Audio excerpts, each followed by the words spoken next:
Hi everyone, so third video review for this week is for Worthy of Love by Quinn Ivins. If you want to check out my review, I have just posted that, so if you're on YouTube there's a link in the description below, and if you're on Facebook or on my blog then there is a link within the post. And this is the video review. So Worthy of Love by Quinn Ivins was so lovely.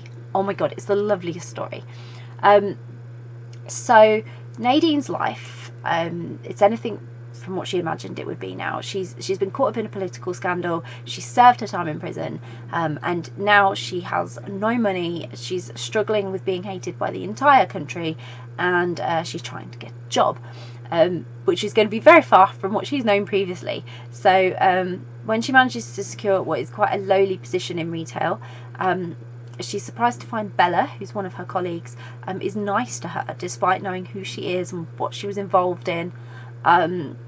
And then Bella sort of becomes more than a friend, and she helps Nadine in her time of need, and Nadine could never have imagined how Bella was going to change her life. And as Bella gets to know Nadine, it becomes very clear that not all is as it would seem. It's not as black and white as the press and the scandal all made it seem, which is usually the truth, isn't it? That's usually how it is. So I absolutely adored this, like completely adored it, and I want to thank Quinn actually for writing such a poignant story. This was really, really important, because this is so much more than a story about just accepting someone with some flaws. This is teaching a lot about not judging people when you don't really know what happened or you don't fully know a situation, so it's like not judge a book by its cover type of thing, but also not to discourage yourself. And that you need to try and love yourself and believe in yourself and support yourself, and then you might just get what you need, and you might be able to achieve more than you've ever thought possible. And that applies to both characters. That applies to both Nadine and Bella. So I absolutely loved Nadine, and I felt all the sympathy in the world for her. I admired all she'd been through, all she'd overcome, all she was trying to achieve, and all she was achieving.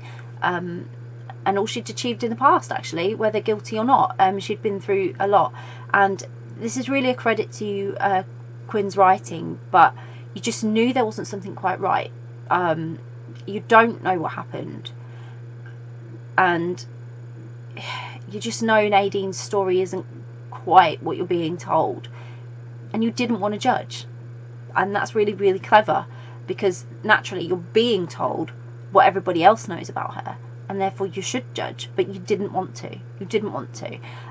And I could literally put myself in Nadine's shoes when everything was sort of being explained, and Bella was finding out the truth about her. I thought, yeah, that's so easy. What an easy situation to find yourself accidentally in it and then get all the blame for.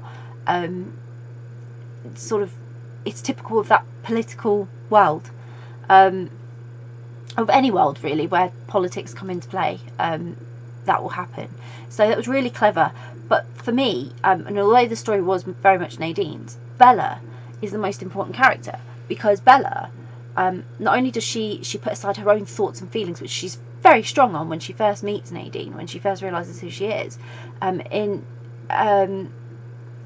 she's attempting to be friendly and kind to someone who needed that, who really needed that. She put her own thoughts and feelings on the situation she knew with Nadine aside, and tried to be friendly and kind and welcoming, because I think she could see how much she was struggling, because Bella's actually really smart and really clever and really cute, but she doesn't believe that. And I found myself very much identifying with Bella, because life had been anything but easy for her, and she found so much a challenge, but still she gave Nadine a chance. And when she did, she really found someone and something special. And Nadine really gave Bella that chance to develop. So Bella was this main character that wasn't the main focus, but she was definitely pulling my focus.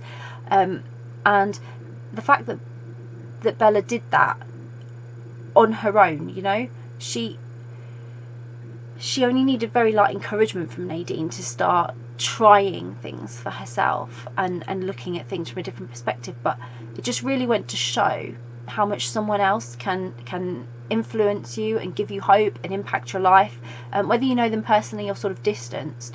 And for me that was such a really special thing, because Nadine's going to change Bella's life as much as Bella is about to change Nadine's. And it's about looking at things not from your own perspective, but from other people's perspective, putting yourself in their shoes and seeing what life is like from that angle. And I understood and I totally related, and especially when Bella would have that powerful moment where she felt great and then take a knock, I was like, yeah, that is completely relatable. I was right there with her. I totally understand that, because you have those moments where you feel like everything's going right, everything's going to be okay, and everything's good, and there's always something that comes along and just, you know, decides to push you back over, and it just ruins everything for you. And it takes a lot of strength and a lot of courage, which Bella had, to get back up and just try that again. So I love that, and the connection between Nadine and Bella was very special too. They both had insecurities, and they were for very different reasons.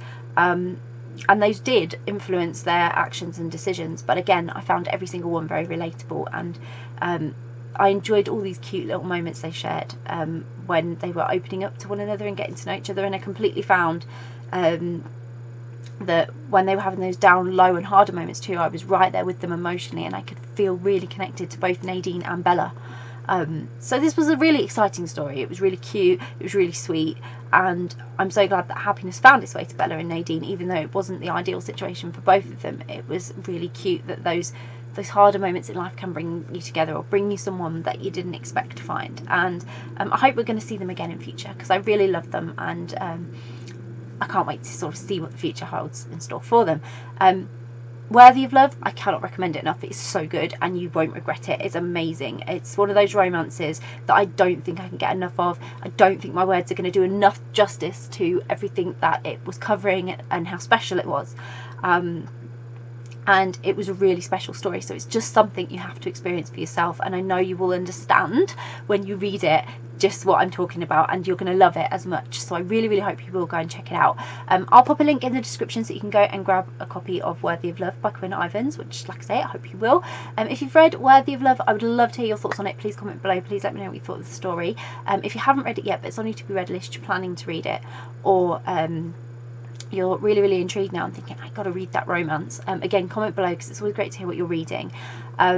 And if you do read it, I really, really do hope you love it. It's a lovely story. It's very beautiful, very lovely, and Quinn is fast becoming one of my favourite writers. She just has this amazing way of pairing characters that are just fantastic, so and truly unique. So I cannot wait to see what Quinn brings us in the future. But if you do read Worthy of Love, I hope you enjoy it.